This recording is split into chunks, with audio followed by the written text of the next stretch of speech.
Breaking news చూస్తున్నాం. AP liquor కేసులో దర్యాప్తును అధికారులు ముమ్మరం చేశారు. మూడో రోజు సజ్జల శ్రీధర్ రెడ్డిని కస్టడీకి తీసుకున్నారు. ప్రస్తుతం శ్రీధర్ రెడ్డిపై సిట్ అధికారులు ప్రశ్నల వర్షం కురిపిస్తున్నారు. అంతకుముందు సజ్జల శ్రీధర్ రెడ్డికి విజయవాడ ప్రభుత్వ ఆసుపత్రిలో వైద్య పరీక్షలు నిర్వహించారు. అనంతరం కస్టడీకి తీసుకుని విచారణ చేపట్టారు.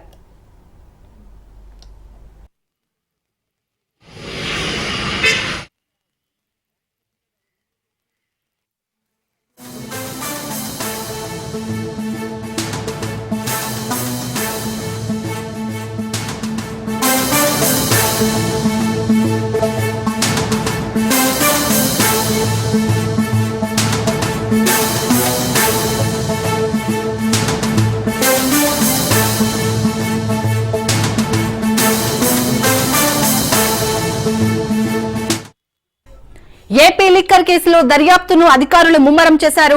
మూడో రోజు సజ్జల శ్రీధర్ రెడ్డిని కస్టడీకి తీసుకున్నారు. ప్రస్తుతం శ్రీధర్ రెడ్డిపై సిట్ అధికారులు ప్రశ్నల వర్షం కురిపిస్తున్నారు.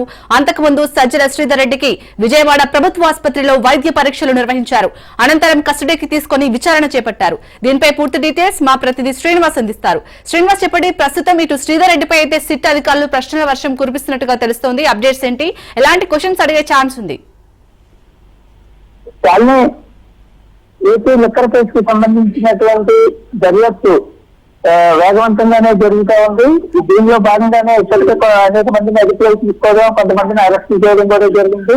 దీంట్లో నిందితుడిగా ఉన్నటువంటి సజ్జల శ్రీధర్ రెడ్డిని 3 రోజులు కస్టడీ కూడా తీసుకుంటూ శిక్షాధికారులు విచారణ చేపట్టారు. ఈ రోజు 3వ రోజు కావడంతో ఉదయాన్నే ప్రభుత్వ ఆసుపత్రికి తీసుకెళ్లి చికిత్స వైద్య పరీక్షలు చేయించారు. తర్వాత అంత ఫిట్నెస్ ప్రకారం అనారోగ్య పరిస్థితులు ఏమి లేవని కూడా వైద్యులు నిర్ధారించడంతో అధికారులు సజ్జల శ్రీధర్ రెడ్డి విజయవాడ పోలీస్ కమిషనర్ కార్యాలయానికి తరలించి ఉదయం 10 గంటల నుంచి కూడా విచారణ చేస్తా ఉన్నారు.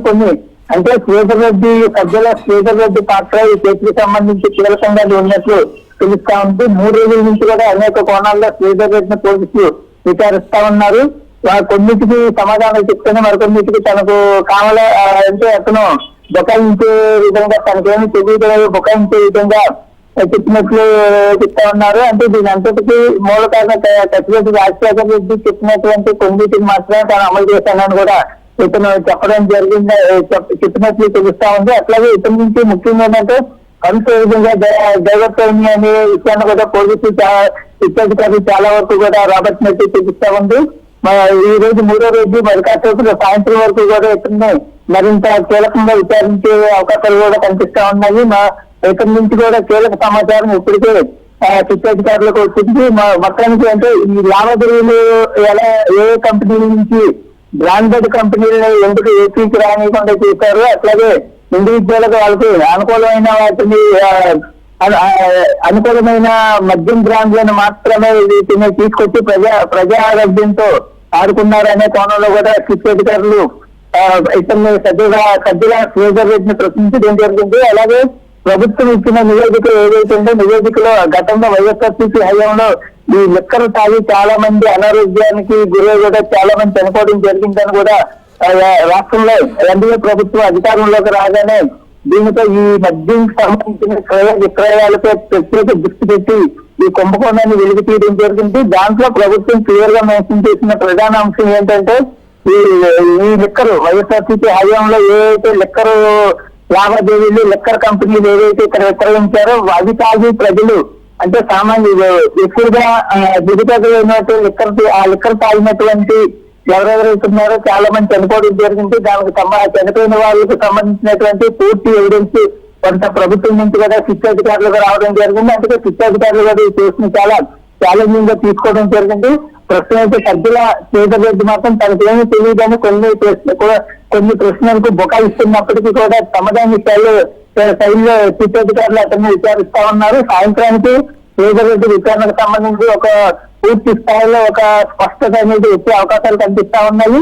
ఇటు శ్రీధర్ రెడ్డి విచారణ సంగతి ఎలా ఉంటే మరోవైపు గడిచిన 3 రోజుల నుంచి అంటే నిన్నటి వరకు కూడా రాష్ట్ర ప్రభుత్వంలో పనిచేసినటువంటి గత రాష్ట్ర ప్రభుత్వంలో పనిచేసినటువంటి మాజీ ఐఏఎస్ అధికారి ధనంజయ రెడ్డి అలాగే ఓఎస్డీగా ఉన్నటువంటి కృష్ణమోహన్ రెడ్డి వీళ్ళిద్దరిని కూడా మూడు రోజుల క్రితం పోలీసులు అదుపులోకి తీసుకొని విచారించడం జరిగింది. వాళ్ళని కూడా నిన్న రాత్రి అరెస్ట్ చేయడం జరిగింది. అయితే అరెస్ట్ చేసిన వాళ్ళిద్దరిని కూడా ఈ రోజు కూడా అంటే రాత్రి సుమారు 7:30 గంటలకు వీళ్ళిద్దరిని అరెస్ట్ చేశామని శిక్షాధికారులు నిర్ధారించడం జరిగింది. ఈ నిర్ధారణ అనంతరం కూడా అంటే ఇవాళ సాయంత్రం వరకు 24 గంటల్లో కోర్టులో హాజరుపరచడానికి సమయం ఉన్నందున ఇప్పటి వరకు కూడా ధనంజయ రెడ్డి అట్లాగే కృష్ణమోహన్ రెడ్డి మధ్యాహ్నం వరకు కూడా పూర్తి స్థాయిలో పెండింగ్ ఉన్న విచారణ పూర్తి చేశారు. వాళ్ళిద్దరిని కూడా కొద్దిసేపటి క్రితం విజయవాడ ప్రభుత్వ ఆసుపత్రికి వైద్య పరీక్షల నిమిత్తం తరలించారు. Right, thank you Srinivas.